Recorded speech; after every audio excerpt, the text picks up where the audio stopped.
state on the Christian ministry is that some Christian ministers and ministries is doing a wonderful job, and it's some that I highly respect. But it's some Christian ministry that's in a business of capitalizing on the people.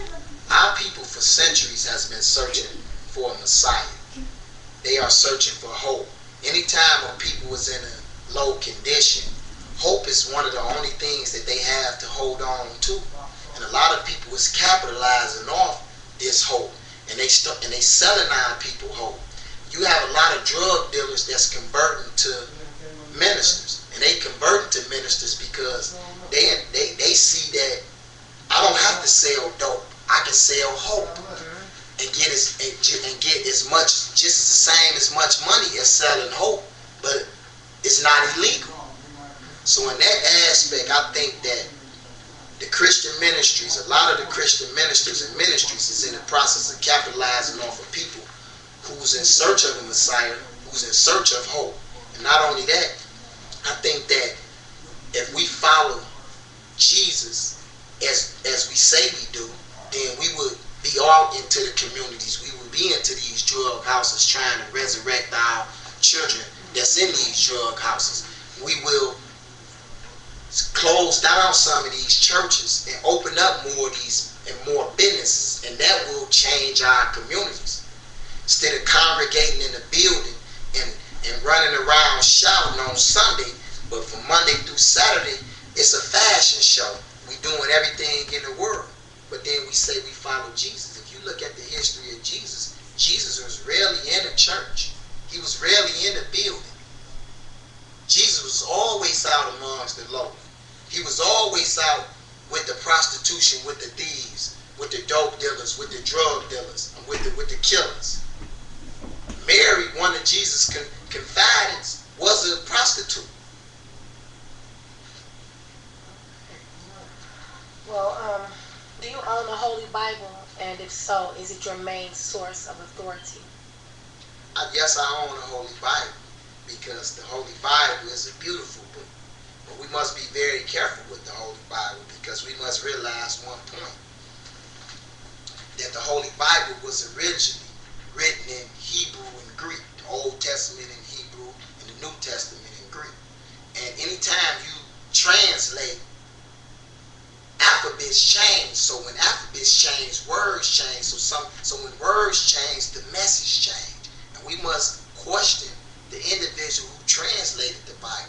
A lot of the Bibles that we embrace that's sitting on the tables in our houses was translated by an individual named King James. And if you look at King James, which was an English ruler, he wasn't a saint. So we must be very careful. So yes, I own the Bible. And yes, I get guidance and I get help from the Bible. But the Bible is not my main source of authority. It would be absurd for me to put one book as my main source of authority when you have millions of books that can help you. Okay, Raymon Jackson. How do you feel about people who goes to church on Sunday and they so-called catch this thing we call the Holy Ghost? Do you think that that's real? Do you think that a spirit can actually enter someone's body and cause them to perform in the way that they do, screaming and shouting and being overjoyed? Do you think that's real or fake? Well, and just like I said, I don't want to offend nobody, but I think that the term Holy Ghost has been handed down to us. We has been taught that that is what it is. If we teach our people that it is something else, then we would coin it something else. But a lot of us call it Holy Ghost because we fail to understand the genetic makeup of who we are. If we understand the genetic makeup of who we are, we will understand that our atom structure, and in our atom structure is what you call energy. So we are made up of energy. And the instruments that's utilized in the church, like the bass pianos and the various different other energies, the drums are nothing but energy instruments. And when these instruments are played and all of the energy from our body is from the congregation, is constantly being charged, it forces people to react in the way in which they react, which in the Holy Ghost. So it's nothing but charged up energy that we call in the Holy Ghost from my research. Okay. Do you think that the Nation of Islam and all the other black Muslim organizations do their part in helping to elevate the minds in our communities? Well, first and foremost, and the black people. I love the Honorable Minister Louis Farrakhan, and I love Wafdeen Muhammad, who's over the black Muslims. But on the same token, I think that they all embrace a form of separatism. And I say that to say that we should not open our hands to nobody because based solely on a religious difference or a disbelief in the doctrine. I think that we so caught up on, is you a Nation of Islam member? Is you a member of El Islam? Is you a Moorish American? Is you a Christian? To the fact that if our brother do come with his hands out, we won't embrace him if he's not that. And in essence, that's stripping the people of being free thinkers. Okay, well, do you think all of these different religious groups are necessary? Do you think we have to have those to keep people in order? Or do you think that we should just really let the children and the different people in the world know how we feel, or you feel, in your intake about religion? Because it might be harsh to some people, you know.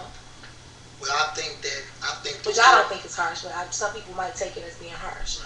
The world is harsh, but I think this is what I think. I don't think that nobody should be forced to embrace my philosophy or any other philosophy. I think that the children and the people should be given a chance. And how is they given a chance? By being exposed to the various different philosophies and doctrine. Now, I think they should be exposed to my ideologies and my views and my philosophies. And they have a choice if they want to embrace the things that I grasp. Now, we are not giving them that opportunity. And that's all I say. And anything that I say to people, I can back it up with reference. I can refer you to where I went to gather this information. And then you can go and you can gather the information on your own, and then you make the decision if you want to embrace it. And I think that should go across the board with any other religion. We should be able to research it and determine if this is the best thing for us. Well, are you celebrating Thanksgiving this Thursday, 2008? No, ma'am. So you don't celebrate any holidays, birthdays, Christmas, Easter, Halloween? Well, no. I to embrace Thanksgiving and be looking for the DVD on the various different holidays that I will be doing that will be coming soon. But to celebrate Thanksgiving would be to celebrate the enslavement of our people, because that's where the holiday of Thanksgiving was originally geared for. It was originally geared for the Puritans when they arrived in this land. And when they arrived in this land, it was nothing but chaos. First off, the Indians or the natives who was occupying this land was tricked and was murdered by the English who arrived in this land. And the name Thanksgiving was coined for them to give thanks for arriving in the land and being given a land.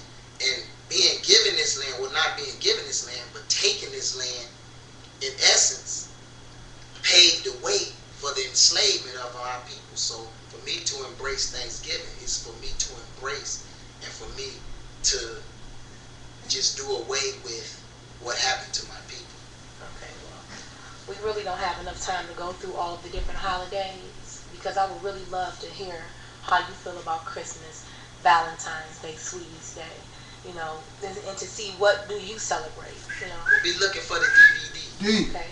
And where can we find the DVD? Do you have a number, or is there a building, a group meeting somewhere that people can reach out to you, an email address? Well, they can call me at area code 313-978-4133, or they can email me at RaymonJackson47 at